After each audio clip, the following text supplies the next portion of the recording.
그리고 어제 분명히 기본 문제 맞았는데 사실은 이 아이는 개념이 안 되어 있었을 수 있거든요. 문제 다 맞은 거 막 인증해서 올리지 않나. 근데 저는 그걸 보고 느끼는 게 뭐냐면 왜 집이 출판사별로 다 다르고 또 단계가 또 다 있더라고요. 맞아요. 이런 것들을 어떻게 활용하고 어떻게 선정해야지. 그때 100점 맞았던 친구들 그냥 3, 4등급 이 정도 받는 친구들 굉장히 많거든요.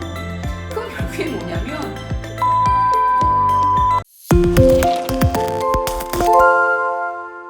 엄마들이 제일 먼저 초등 수학하면 떠올리시는 게 문제집. 그리고 어떤 문제집을 어떻게 해야 되느냐. 뭐 그렇죠. 이런 거에 대해서 가장 궁금해 하시는데 그 오랫동안 수학을 해오신 분 입장에서는 좀 다르실 거잖아요. 접근법이라든지 네. 어떤 중요도가. 어떤 그러니까 엄마들한테 좀 주신다는 팁을. 그러니까 굉장히 이제 저한테 사실 제일 많이 물어보시는 게 선생님 그래서 문제집 못 풀까요? 네, 그 부분이거든요. 그래서 제가 뭐 문제집 추천 영상만 찍기도 했어요. 네. 근데 그 마음은 제가 이해를 하죠. 네, 이해를 하죠. 네, 제가 이제 말씀드리고 싶은 건 문제집을 우리가 객관적으로 한번 봐보자고요.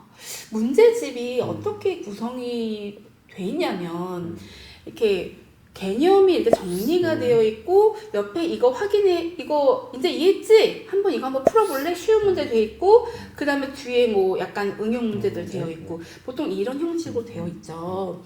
자, 우리 아이가 여기 있는 개념을 이제 엄마가 읽어주던 아니면 아이가 읽고 옆에 있는 문제를 풀었어요. 그럼 이 아이는 이걸 진짜 알게 된 걸까? 라는 생각을 한번 해보자고요. 객관적으로. 아닐 거거든요. 여기서 봤으니까 단기 기억으로 옆에 있는 문제를 풀어서 맞았어. 그러니까 오늘 여기까지 하자. 내일 뒤에 해보자. 뒤에를 하는데 그리고 어제 분명히 기본 문제 맞았는데 그러면 이 아이의 문제는 응용력이 없는 애가 돼버리는 거죠. 그죠? 근데 잘 되짚어 보면 사실은 이 아이는 개념이 안 되어 있었을 수 있거든요. 그 이유를 좀 봐보면 와 문제집들이요 정말 개념 정리가 너무 잘 되어 있어요. 개념 정리라기보다 요약 정리요. 요약 정리가. 네. 뭐의 내용을 요약하는 거? 그러니까 수학에 예를 들면 뭐 하나의 개념이 뭐 예를 들면 삼각형이야. 그러면 그러니까 뭐 삼각형이고 원이야. 그러면 문제집에서는 이거를 정의부터 해서 성질이 어떻고 이런 것들 막 나열을 해줘요. 그래서 그 문제를 풀면 되거든요. 근데 정작 우리 아이는 삼각형이 뭐고 원이 뭔지 잘 몰라. 그러면 이거는요. 그러니까 교과서랑 좀 한번 비교를 한번 해볼게요. 교과서에서는요. 예를 들면 원을 배우기 전에 그려볼까? 이렇게 생긴 걸 찾아볼까? 이런 활동들이 있거든요. 그래서 이런 활동들을 진행한 후에 자 원이란 건 이런 성질이 있어. 이렇게 이런 흐름으로 가는데 그러지 않고 문제집이 딱딱 정리되어 있는 것만 봤어. 그러니까 이걸로 우리 아이가 개념을 알게 된다는 건 아니라는 거죠. 네. 학교에서 배우고 문제집을 풀면 또 모르겠는데 우리 대부분 어떻게 하죠? 약간 좀 미리 선행하는 네 예습 선행까지도 아니고 예습하시는 경우를 뭐 다음 뭐 겨울 방학이야 그러면은 다음 학년 거를 보통 문제집 찾아서 준비를 하시잖아요. 저는 그렇게 하지 마시고 교과서. 준비하세요. 네, 교과서를 준비를 하신 후에 그 개념의 흐름대로 가시는 거예요. 선생님 아이 학교 가서 재미없어 하지 않을까요? 아유 무슨 소리예요. 이게 아이들 자신감이 있어요. 나 아는 건데. 그래서 그럼 너무 걱정되시면 거기 이제 개념 흐름대로 가시면서 유제까지는 푸시되 연습 문제는 풀지 마세요.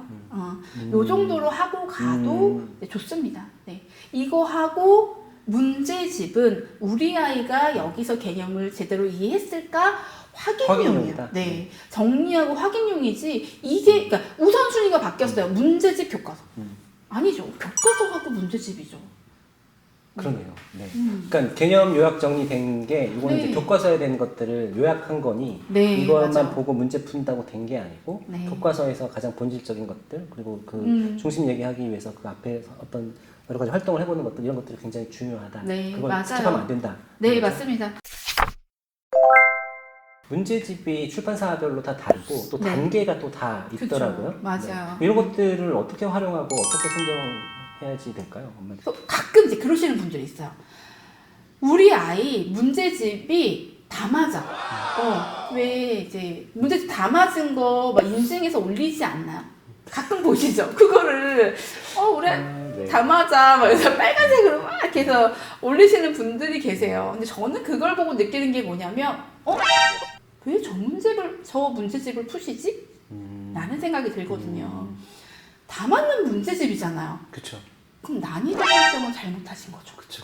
네, 아이들이 뭔가 도전을 해야 되고 틀렸을 때 다시 한번 풀어보고 이런 시행착오가 있어야지 그때 성장을 하는 건데 그쵸. 이미 다 아는 문제야. 최종 결과를 보기 위한 게 아니라 이건 지금 과정이니까 그 과정에서는 아이가 한 7, 80점 정도 맞는 어떤 그런 문제들을 봐야지 된다는 거죠. 네, 근데 어머님들이 그걸 좀 못 참으시는 것 같아요. 아이가 틀렸어. 그러면 이거 왜 틀려?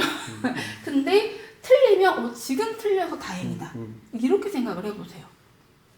네, 너무 이해가 되는 얘기예요. 근데 이제 네. 마음은 그렇지만 네. 또 그게 현실에서는 또 그렇게 하기가 그러니까 마인드 컨트롤을 해야 되는 거죠. 그렇죠? 그래서 이런 영상을 보시는 거라고 생각을 해요. 그래서 이렇게 이제 영어도 그렇고 수학도 그렇고 전문가들이 이야기하는 것들을 계속 보셨으면 좋겠어요. 그래서 흔들리지 않으셨으면 좋겠습니다. 네. 그래서 문제집 하기 전에 반드시 교과서를 하는 게 중요하다고 하시는 거죠. 네. 초등이라고 하면 초등 이제 중학년 이상이라고 할게요. 중학년 이상 같은 경우는 단원평가라는 걸 보잖아요. 보통은 이제 단원평가를 기준으로 약간 판단을 하죠. 네. 그래서 저는 이제 기준을 조금 높게 잡았어요. 왜냐하면 단원평가라는 게 학교 선생님이 이게 굉장히 어렵게 변별력을 주기 위해서 내는 테스트가 아니라 우리 반 아이들이 수업한 거를 제대로 잘 따라와 주고 있나 요 정도를 판단하기 위해서 내는 그 테스트이기 때문에 난이도가 어렵진 않습니다.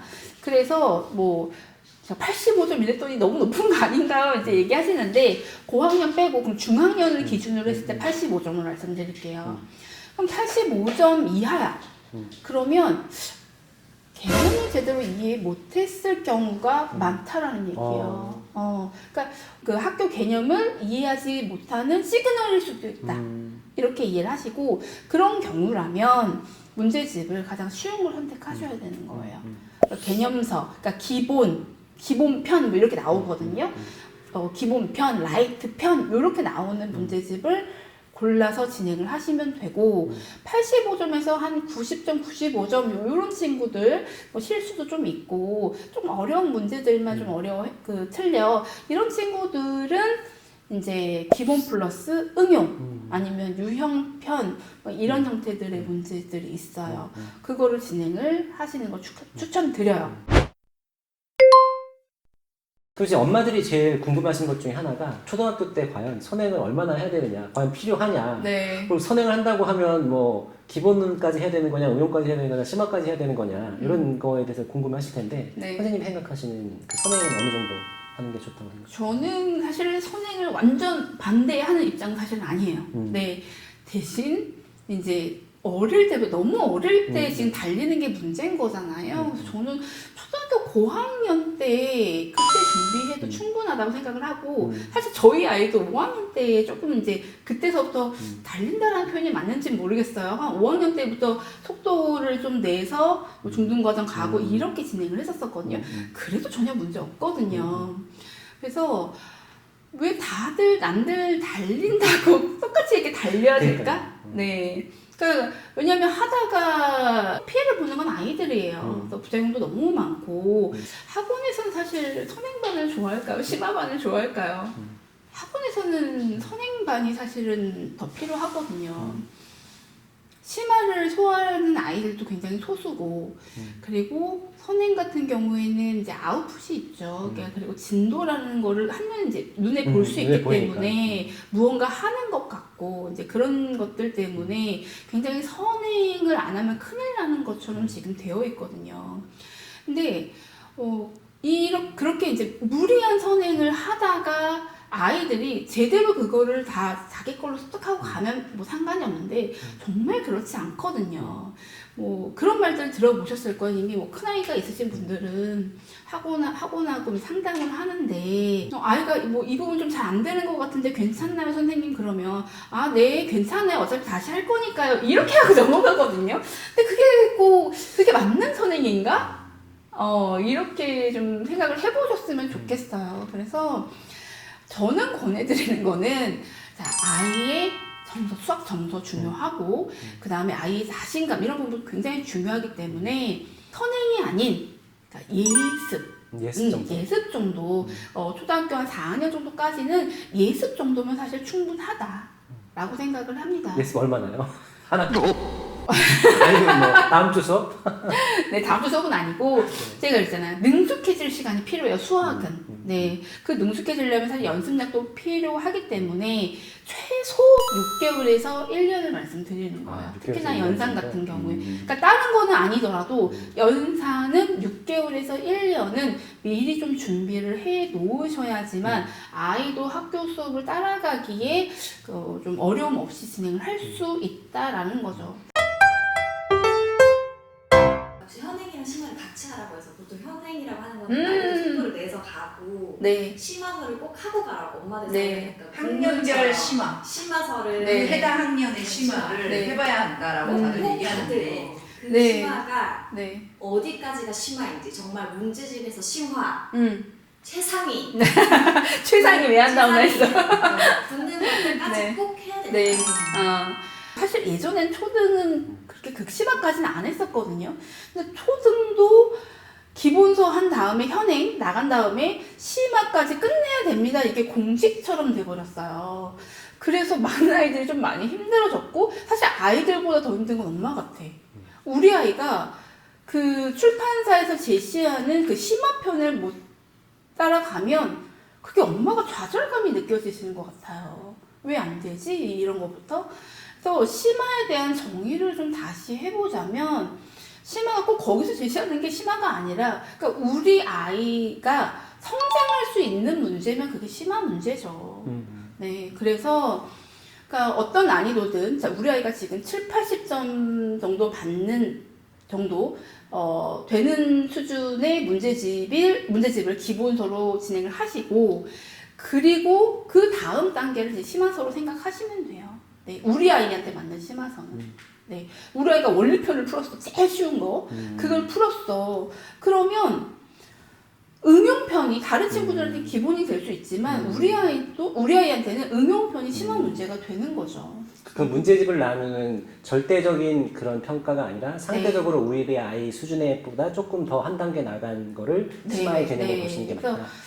그러니까 자꾸 비교하다 보니까 이제 문제가 자꾸만 생기는 거거든요. 그렇죠. 예, 물론 비교를 아예 안 할 수는 없지만 멀리 보시고 지금은 이래. 하지만 이게 우리 아이가 제대로 된 실력을 쌓아서 우리 아이도 나중에는 이 정도까지 풀면 되지 이렇게 생각하셨으면 좋겠어요. 편하게.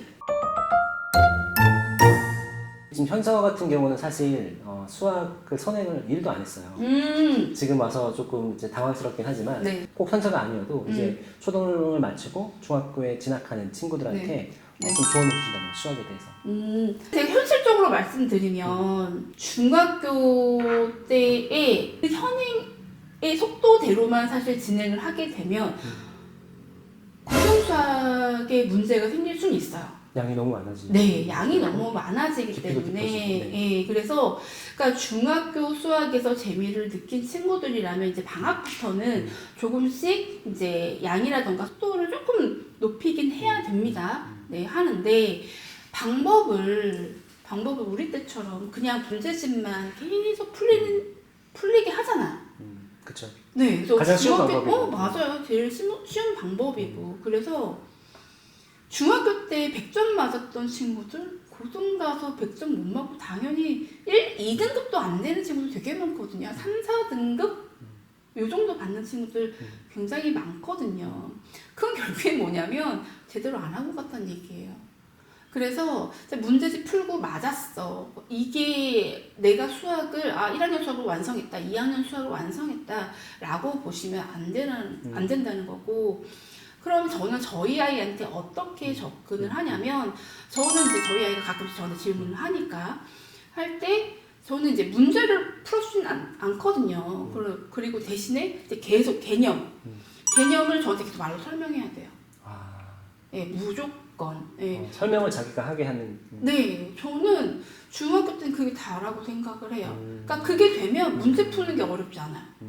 그래서 아이가 물어봐서 그럼 여기서 이 개념이 뭔데? 어떤 개념이 적용돼야 돼? 이런 것들을 물어보고 그러면 그 정의가 뭔지, 그 개념이 뭔지, 이런 부분들을 계속 말로 할 수 있게끔. 사실 수행평가, 중등 가면 수행평가도 그런 식으로 나오거든요. 일상에서 찾을 수 있는 내심의 경우를 찾아보고 뭐 그거를 설명해 보라고 한다던가 이런 식으로 나와요. 그래서 계속 말로 표현을 해보고 이런 부분들은 같이 병행을 하면서 진행하는 거를 추천드리도록 할게요.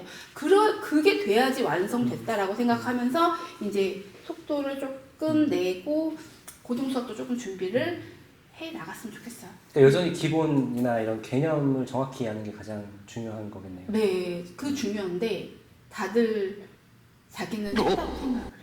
정확히 이해를 못한 상태로. 네, 그러니까 이거겠지. 왜냐면 아까 말씀드렸던 것처럼 문제집에서 봤잖아요. 그래, 이해했어. 다른 친구들은 이해했어. 하고서 문제 풀고 적용하고 됐어요. 근데 어느 순간 물어보면 아이한테 분수가 뭐야? 라고 중학교 아이들한테 물어봐. 대답을 못해요. 이런 경우는 되게 많거든요. 내심이 뭐야? 외심이 뭐야? 라고 했을 때 대답을 못해. 이런 거요. 공식대로 그냥 문제 대입해서 문제만 푼 거죠. 네. 그런 경우들이 많아서 그러면 결국에는 저도 고등수학 할 때 고등학교 1학년 아이들한테 제가 많이 했던 게 중학교 때 공부했니? 사실은 이런 부분들이거든요. 그래서 중등수학 다시 설명하고 근데 그것도 안 돼 있어. 자, 초등 내려갑니다 하고서 초등수학 설명하고 그랬거든요. 실제로 이게 잘 안 되어 있어요. 근데 막 자꾸만 선행만 달려? 이게 무슨 의미일까요? 문제 풀고 정답을 맞으면 넘어가 버리고 이해 완벽하게 안 한 상태로. 근데 그게 쌓이다 보면 나중에 가서는 이제 되돌릴 수 없고. 저도 저희 아이한테 매번 하기는 어려워요. 그래서 저는 이제 중간고사 기간, 기말고사 기간에 이제 한번 확인은 하거든요. 어디까지 됐어? 잘 됐어? 다 끝냈대요, 공부를. 그래? 그럼 이제 물어보는 거죠, 아이한테. 그래서 이거를 아이가 저한테 설명을 할 수 있는지를 확인을 하고, 뭐야, 안 되잖아. 다시 이렇게 진행을 하죠. 네. 진짜 기본이 제일 중요한 거네요. 네, 맞아요. 성실하게 꾸준히 하는 거. 네. 사실 이제 달콤수학 프로젝트가 그 구체적인 방법을 알려드리는 거거든요. 제가 달콤수학을 시작을 했던 이유도 다들 이제 뭐 하세요라는 얘기들은 많은데 연산에 집중하세요. 근데 어떻게 집중을 해야 된다는 얘기지? 도형을 뭐 많이 해보세요라고 하는데 도형을 그래서 어떻게 해야 되지?